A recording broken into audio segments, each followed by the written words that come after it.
पंजाब के एक गांव में कविता का परिवार रहता था, जहां उसका बेटा डिक्कू अपनी बीवी प्रीतो के साथ रहता। अरे प्रीतो बहू, तूने तो 16 सोमवार रखे होंगे जो मेरे डिक्कू जैसे बेटे नाल ब्याह हुआ तेरा।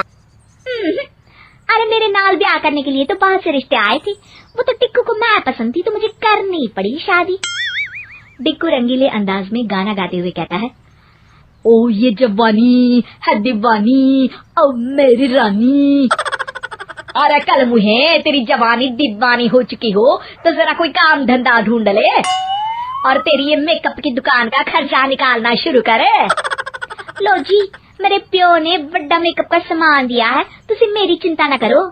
दिन भर जो ये घूमते रहते हो ना, उस पर लगाम लगा लो। और वैसे भी मैं तो चले जाना अपने पेके। हाँ और प्रीतो चल मैं छोड़ देना है।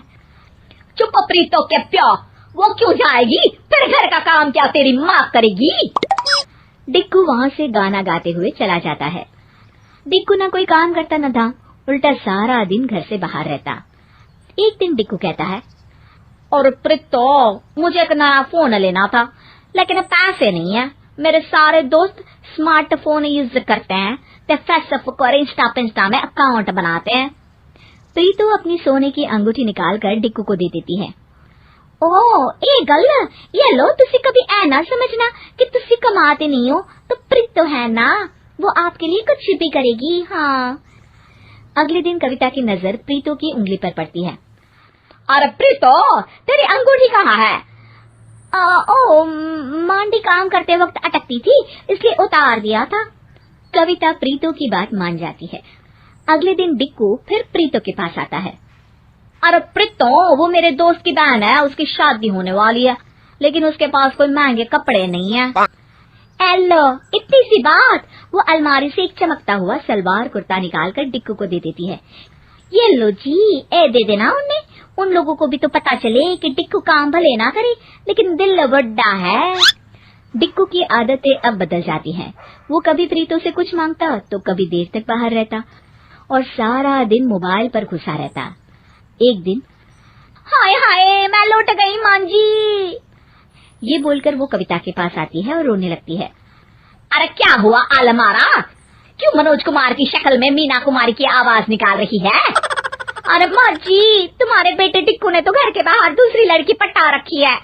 हे भगवान, अब मैं क्या करूं? तभी वहाँ डिक्कू आ जाता है। प्रीतो फिल्मी अंदाज में कहती है, हे मेरे प्राणनाथ, मैंने तुम्हें क्या समझा था और तुम क्या निकले? धोखा धोखा दे दिया अपनी प्रीतो को। अरे बस कर बस, तेरी ओवर एक्टिंग की खबर बाद में लेती हूँ, लेकिन पहले जरा इस डिक्कू का बैंड तो बजा लूं। और फिर अपने बेटे की तरफ देखकर कहती है, हाँ भाई, क्या लगा रखा है? एक फोन में 2 सिम? देख बेटा, ये ठीक नहीं है। माँ, मुझे किसी और से प्यार हो गया है, क्या करूं? ये बोलकर डिक्कू वहाँ से चला जाता है। कविता और प्रीतो सर पकड़कर बैठ जाते हैं कि तभी कविता को एक आइडिया आता है। डिक्कू थोड़ी देर बाद नीचे आता है, जहाँ कुछ लोग बैठे होते हैं। और माँ, ये लोग कौन है और तुम इन लोगों की इतनी खातिरदारी क्यों कर रही हो? अरे आओ आओ बेटा, ये लोग प्रीतो को देखने आए हैं। अब तू तो दूसरी वाली के पास चला जाएगा, तो प्रीतो का मैं क्या करूंगी? अब शादी के बाद जैसी भी हूँ, माँ तो मैं ही हूँ ना।